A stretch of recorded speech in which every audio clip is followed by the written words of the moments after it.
Virar o jogo. Como agir no mundo das incertezas. Com a palestrante e escritora Leila Navarro. Produção e direção Vanusa Santos. E você está no Virar o Jogo. Gente, você já tem esse livro, Virar o Jogo? O Virar o Jogo foi o último livro que eu escrevi, Como Agir no Mundo das Incertezas, né? Gente, a gente tem que ter essa velocidade, essa rapidez de virar o jogo. O que é virar o jogo? É assim, você lembra quando a nossa mãe fazia arroz e queimava o arroz? Ela inventava um bolinho de arroz. Eu acho assim, que essa capacidade que a gente tem de ressignificar as coisas, né? Quando a gente é criança, o brinquedo quebra, em vez de se a mãe estiver olhando, a gente chora, mas se a mãe não estiver olhando, a gente continua brincando com o mesmo brinquedo, mudando o significado do brinquedo, vai brincar de outra coisa. Essa capacidade de você ressignificar a coisa é uma coisa é uma inteligência tão sutil, tão simples. A gente pode pôr um monte de regras, pode até fazer uma ciência em cima disso, mas é uma coisa natural do ser humano, né? Se você vê uma criança brincando sozinha, você vai ver como que ela cria coisas, como ela reinventa, como ela faz, como ela muda, como existe um mundo dentro da gente, né? E a gente vai perdendo isso, valorizando só o externo, e daí perde esse jeito maravilhoso de virar o jogo, de criar sua própria realidade. Então, se você não tem o Virar o Jogo, você pode entrar no meu site, www.leilanavarro.com.br, e lá você pode adquirir o livro, e você pode adquirir numa livraria também. Mas se você adquirir lá no site, você vai ver que tem um joguinho, é um tabuleiro, que ensina como é que você vai aprender a virar o jogo. É bem interessante, tem umas provocações bem interessantes. Cada vez que a vida está uma puxadinha de tapete, você vê que você salta um monte de casa. E quando você está muito acomodado, você vê que você está parado na vida, está andando para trás. Então é uma reflexão, uma provocação bem gostosa, divertida para você. E hoje aqui no programa Virar o Jogo, eu quero falar de uma coisa muito importante, muito importante. Porque o novo líder hoje, ele tem que ser íntegro, integrador, inovador e ter bom humor. Vamos começar com íntegro. Eu acho que às vezes as pessoas até não sabem direito o que é esse íntegro, essa integridade. E assim, quando você é íntegro, é muito interessante. Ser integrador é uma consequência natural. As pessoas que são íntegras, sabe que elas atraem, elas têm um imã. A gente tem confiança nessas pessoas. Essas pessoas têm um magnetismo em relação a gente, né?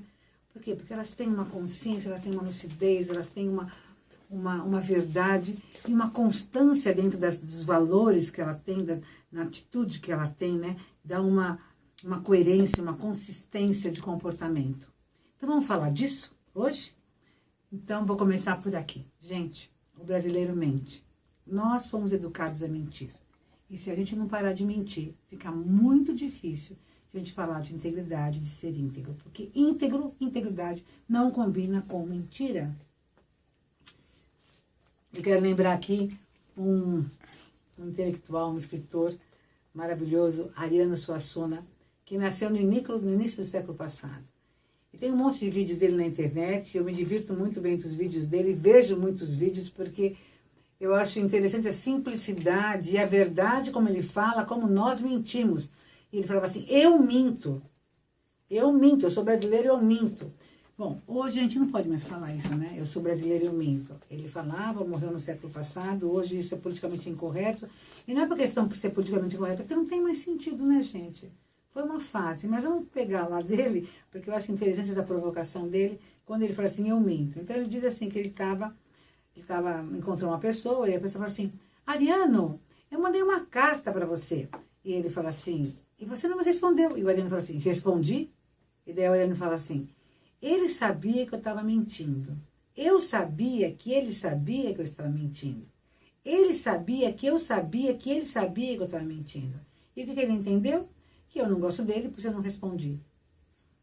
Isso é coisa de brasileiro. Às vezes, em vez de a gente falar sim, não, assertivamente, claramente, com transparência, não, a gente fica fazendo uma mentira atrás de outra mentira, que a gente sabe, o outro sabe que a gente mentiu, e não sei o quê, mas que você está dizendo, o outro vai entender, que você está dizendo que você não quis responder porque você não gosta dele.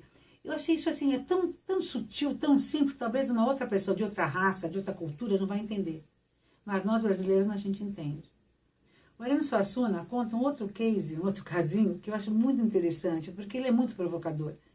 Ele diz o seguinte, que ele tinha um amigo que morava na Suíça, um brasileiro, e daí chega uma pessoa e fala assim para esse brasileiro, vai no meu aniversário fazer uma festa lá em casa esse fim de semana. E o brasileiro fala assim, eu vou. Então o Ariano Suassuna diz, quando o brasileiro fala eu vou, ele pode ir ou não ir. E você que está me escutando aqui, você sabe disso. Que quando o brasileiro fala que vai no seu aniversário, ele pode ir ou não ir. Mas se ele falar, eu vou fazer o possível para ir, com certeza ele não vai. O Ariano Suassuna fala isso e você para pensar e fala assim, gente, tem sentido.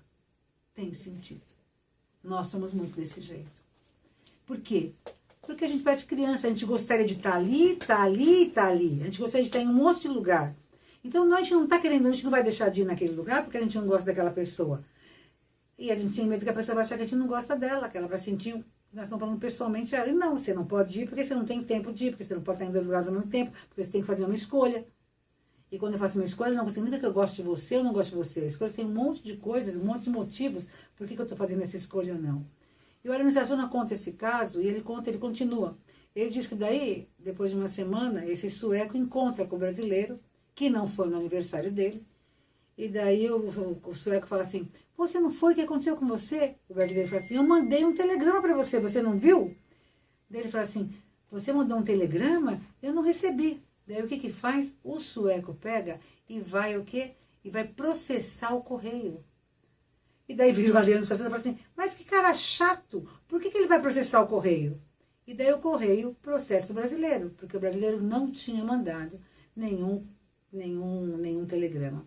E daí diz, o brasileiro teve que mudar da Suíça e ir morar na Itália, porque a Itália é mais parecida com o Brasil, então não teria problema de ele morar na Itália.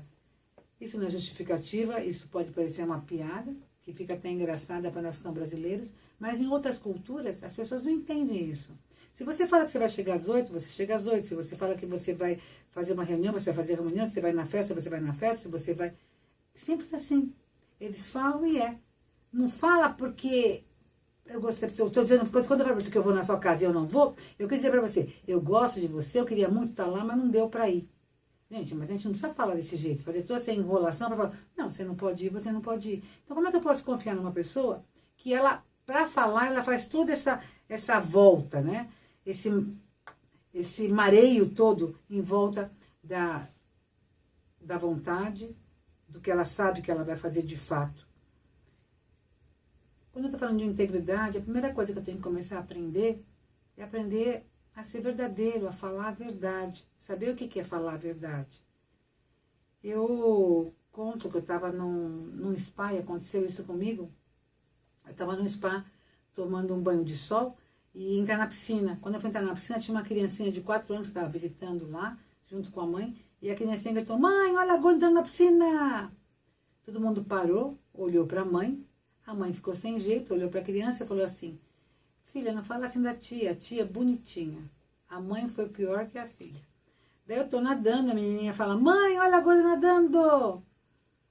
A mãe ficou sem jeito, todo mundo olha para a mãe para ver que reação que a mãe vai ter. A mãe olha para a criança e fala assim, filha, não fala assim da tia. A tia, se você falar assim da tia vai ficar chateada com você, a tia fica triste com você. O que essa mãe está ensinando para essa criança? Que quando ela fala a verdade, as pessoas ficam chateadas, as pessoas ficam tristes. Então, como você vê, a gente vai criando uma série de modelos, de modelações, para poder não falar a verdade, para não ser assertivo e claro.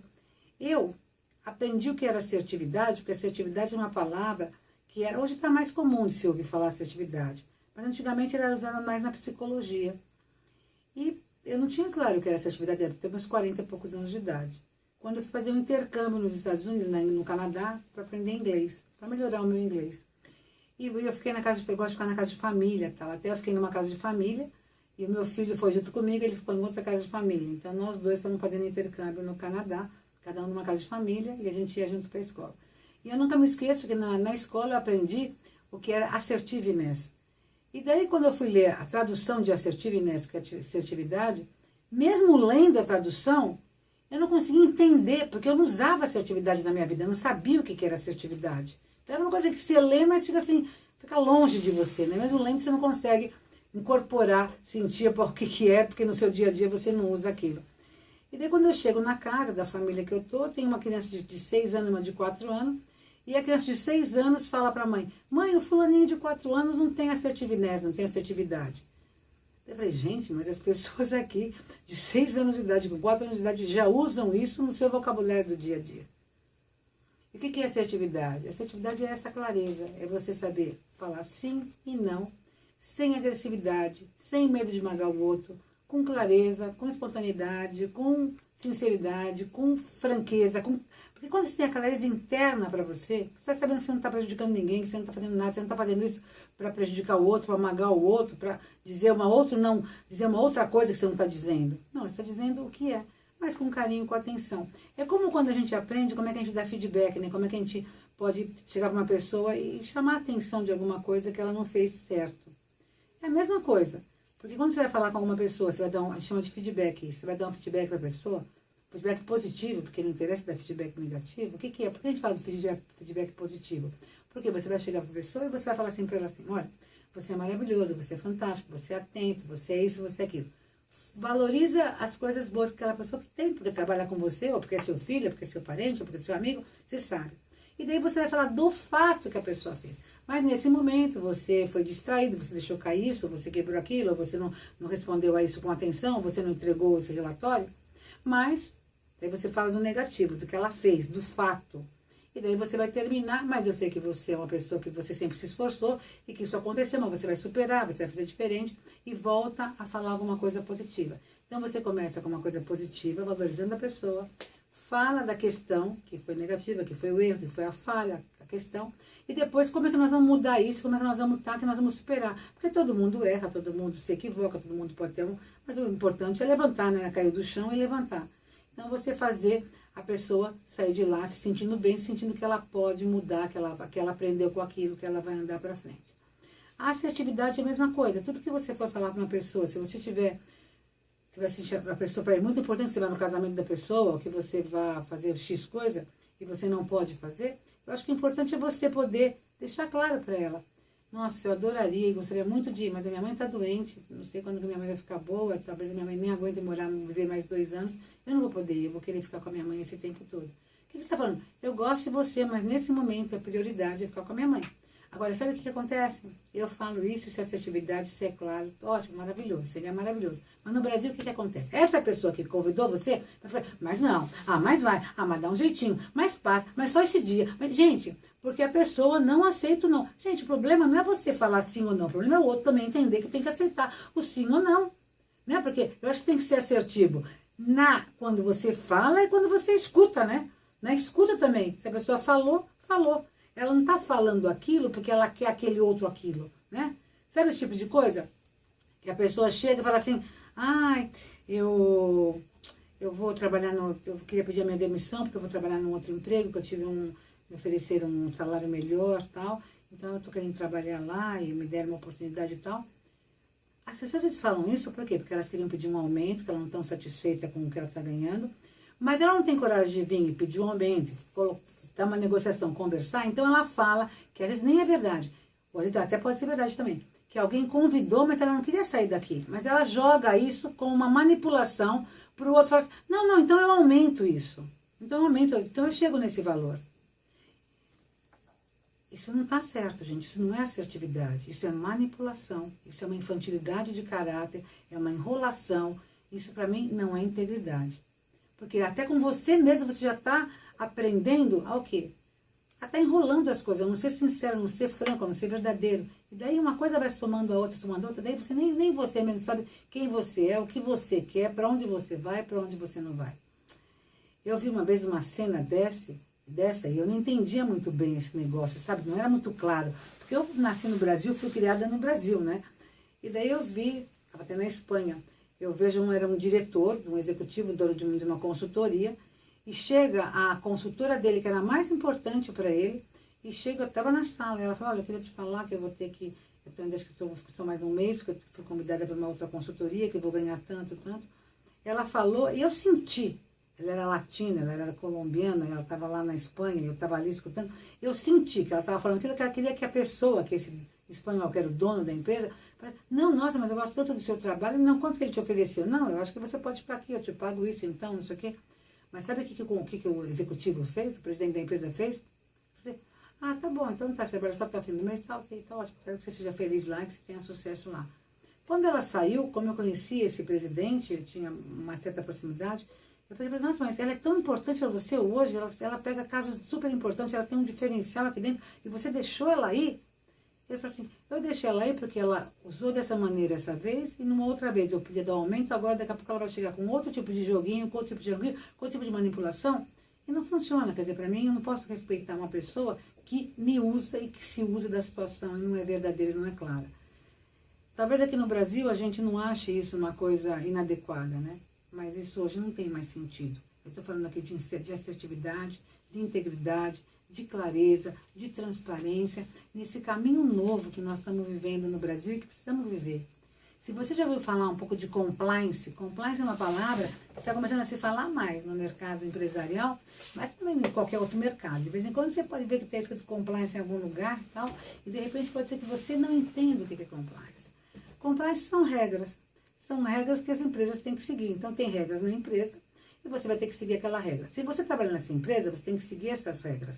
Quando você entra lá, você tem que conhecer as regras para seguir as regras. Não existe meia regra, não regra, como é que você vai fazer? É assim que funciona, você tem que seguir as regras. E por que isso é tão importante hoje? Porque por causa desse nosso jeito brasileiro de ser. Que a gente pega, dá uma enroladinha, uma viradinha aqui, uma olhadinha ali, e a gente quer negociar com as regras. Então, por exemplo, se andar na estrada a 80 km por hora é a regra, você tem que andar a 80 km por hora, não a 100 km por hora. Eu vi um caso muito interessante que me chama muita atenção, porque as pessoas quando vivem numa empresa, principalmente uma empresa que tem uma cultura estrangeira, né, nórdica principalmente, quando não é latina, porque os nórdicos são mais têm um caráter mais forte, são muito mais transparentes, muito claros nessas coisas de integridade, de compliance, de assertividade.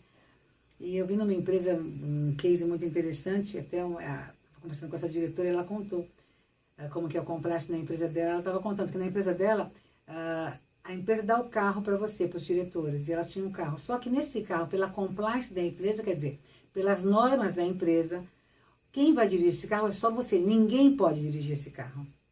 E ela estava casada, tinha tido filhos bebês, estava com filhos pequenos, e ela chega e depois do marido e põe o carro atrás do marido, na garagem. E daí ela está lá com a criança, com problema, tem que alguém ir na farmácia, e daí o marido fala assim para ela, deixa que eu vou na farmácia, me empresta a chave do seu carro que eu tiro. Ela falou, não pode tirar meu carro. O meu carro ninguém pode dirigir, só eu. Ela falou, não, mas eu vou tirar 1 minuto, só vou tirar lá. Ela falou, não, eu que tenho que dirigir. Fica aqui olhando as crianças, que eu vou lá e dirijo e tiro o carro. E daí você fica assim, gente, mas quem que ia ver? Ela está na casa dela. Não é quem ia ver. Você não faz porque alguém ia ver. Você faz porque é o certo. Só tem um jeito de fazer as coisas, é do jeito certo. Isso é compliance. Eu vou repetir. Só tem um jeito de fazer as coisas, é do jeito certo. Então eu estou falando do quê? Eu estou falando de integridade, de ser íntegro, de ética, de lealdade, de compliance. Estou falando de tudo isso. Aconteceu comigo, com a minha família, uma coisa muito interessante. A minha filha tinha sido recém-formada de psicologia, e daí, sabe, recém-formada não ganha muito dinheiro. Todas, tinha um grupinho delas, né, umas 5 recém-formadas, e uma delas era do interior e ia casar no interior. Então as de São Paulo iam para o interior no casamento. E elas sem dinheiro, elas foram ver num carro só quanto que gasta de gasolina, foram alugar, ver um hotel para todo mundo ir não ficar no mesmo hotel e quanto que ia ficar e tal. E elas telefonaram para o hotel lá no interior e viram quanto que ia ficar, diária, 2 dias, 3 dias de diária e tal. E a moça que atendeu no hotel fez um cálculo errado e cobrou a menos. Ela, tá bom, e desligaram o telefone e não corrigiram a moça.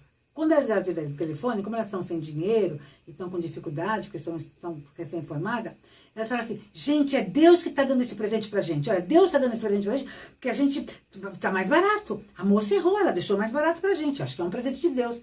Vem cá, vamos telefonar de novo. Se ela errar de novo, é porque Deus está dando esse presente pra gente, porque ela errou por causa que Deus está mandando esse dinheiro pra gente.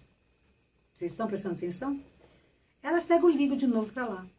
E a moça pega e erra, se confunde novamente e dá o mesmo preço errado, fez o cálculo errado. Daí elas vieram falar comigo. Mãe, o que você acha? Porque se a gente tentou, a gente quis avisar a pessoa, a gente telefonou 2 vezes. Ela erra as 2 vezes, a culpa não é nossa, ela que está errada. Isso é uma mentalidade antiga dos brasileiros, né? Não dá mais isso. Eu peguei e falei para ela assim, olha, se saísse na capa do jornal Estado de São Paulo, da Folha de São Paulo, assim, 5 estudantes de psicologia do Mackenzie e tal, aconteceu isso, a moça calculou errado, elas já foram presente de Deus e não sei o que, não corrigiram a moça e tal. Se vocês acharem que sair lá o nome de vocês, contando esse caso que vocês fizeram, achar que é legal, que tudo bem, tá bom, não corrija, não vai lá e avisa a moça que ela errou e paga o certo. Agora, se vocês acharem que vocês não querem que saia isso na capa do jornal, eu acho que tem uma maneira muito fácil, muito simples de você saber o que é o certo e o que não é certo. De você saber o que é ético e o que não é ético, o que é compliance e o que não é compliance. É muito simples isso. Porque quando você tem que fazer escondido, não está certo. Agora, o mais importante não é porque você vai fazer que uma coisa errada que você vai fazer que você tem que fazer escondido. Eu acho que o mais bacana é quando você faz o certo, independente se tem gente olhando ou não tem gente olhando. Independente se tem uma câmera olhando ou não tem uma câmera olhando. Isso sim é ética. Isso sim é compliance. É quando, independente se estão te controlando ou não, você faz o certo. Independente se vão comprar multa ou não, você faz o certo. Estão querendo voltar na Globo, eu estou torcendo que voltem na Globo, um programa que chama Você Decide. Esse programa passou, gente, eu fui até olhar no YouTube, ver uns filmes, tá tudo no YouTube, tem vários. E porque eu me lembro desse programa. E eu me lembro porque eu vi algumas coisas que me deixou chocada. Eram coisas completamente erradas, atos errados, ilícitos, que o público brasileiro, quando voltava no que decide se era certo ou errado fazer, nós voltamos muitas vezes por coisas erradas. Eu acho que nós crescemos muito nesse tempo todo. Eu acho que nós estamos nesse momento de discutir o que é compliance, o que é legal, o que é ético, o que não é ético. Eu só pude fazer esse programa aqui com vocês, eu queria falar para vocês, para terminar o meu programa aqui, uma coisa muito importante. Eu só fiz esse programa aqui com vocês e eu quero continuar falando sobre ética, sobre integridade, sobre compliance, porque eu lembrei de um caso que aconteceu. Uma criança, a mãe leva a criança no mestre, e fala para o mestre, a minha criança tem diabetes, ela está muito agressiva, eu não sei como é que eu vou fazer para controlar, porque ela quer comer açúcar, e ela briga com todo mundo, a minha casa está virando um inferno, não sei como é que eu faço. E o mestre falou assim, volta daqui uns 30 dias. Ela falou, mas mestre, eu estou na fila há um tempo, eu não sei o que eu faço, estou desesperada, me fala alguma coisa. Volta daqui 30 dias. Não tinha que discutir com o mestre, ela foi embora, se sentindo muito frustrada, e voltou depois de 30 dias. Quando ela volta depois de 30 dias, o mestre fala para ela assim, agora eu posso falar como é que a gente vai resolver o problema do seu filho, porque eu fiquei 30 dias sem comer açúcar. Quando eu comecei a trabalhar com compliance, trabalhar com ética, com integridade, com tudo isso que eu estou falando para vocês, eu comecei a rever como é que eu trabalho com minhas multas, como é que eu trabalho com o meu centro de segurança, como é que eu trabalho com as coisas mínimas, independente se estão me olhando ou não estão me olhando, com as coisas que eu tenho que pagar, com as coisas que eu tenho que fazer. Eu comecei a estar atenta nas minhas atitudes, no meu comportamento. Tem uma coisa interessante, que tem algumas empresas, porque são tantas normas, que a gente não sabe todas essas normas, todas essas regras, e tem empresa que põe uma inteligência artificial que chama norminha. A norminha, você pergunta para a norminha o que é certo, o que é errado, porque ela sabe as regras todas. Mas tem muitas coisas que você não precisa saber de regras, né? Você, no fundo, sabe. Se você fizer isso e puder pôr na capa do jornal, na capa de uma revista, é porque tá bom, tá certo fazer. Mas se não puder, com certeza tá fora do jogo.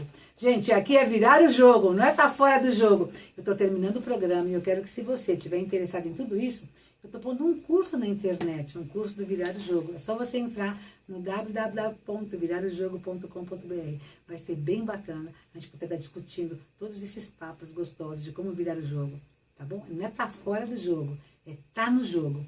Um beijo, valeu, até a próxima.